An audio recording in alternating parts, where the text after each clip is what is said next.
my big thing with CBD oils is so popular right now that people are utilizing it for all these different reasons, and they're kind of putting it into everything. Our culture is very susceptible to being overexploited in terms of we find something that's good, we overdo it, we put it in so many things, and some of it doesn't really even make sense. So when I see like things like CBD water and CBD lotion and CBD this and that and the other, I go, okay, we're going too far.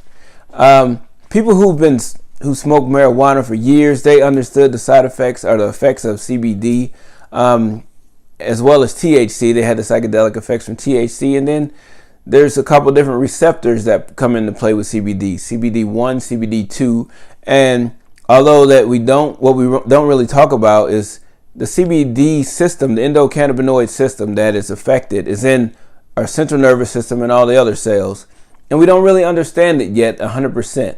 And so it's something that came about in the early 1990s. We just discovered it, and we started experimenting with it and growing with it, in which you have states legalizing medical marijuana, and then you have two different phases of CBD, that some's derived from hemp, some's derived from marijuana, and in those two, you create what we have now as the CBD oil. And most people get it from the hemp version because there is no THC, or very, very little THC. So you don't have the psychedelic effects.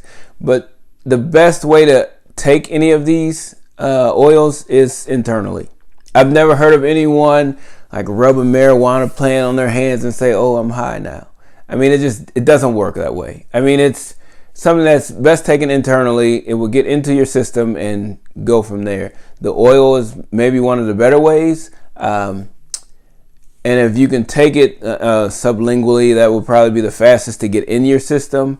Then there's the way that you can take it into like a powdered form, or a gel, or oil, or a soft oil gel, or something along those lines. Those are probably better means or better vehicles of introducing CBD versus lotions or and the water thing is new to me, and I'm not kidding about that, I know, but I'm just trying to figure out how far do we go. It's an oil and water really don't mix, and so I'm not sure. There's so much like, oh, we use this technology to do this and that. It's not that serious. If you have to drink CBD water, then it's probably something you really need to change in your diet that's causing you to be so inflamed that you feel like you need to do this.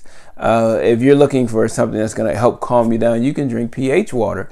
You're probably having a better effect on that one that way. So something to keep in mind when you're thinking about CBD oils. Keep all those things into play. Like, the best way to actually consume it is orally, and that's pretty much the only way to do it.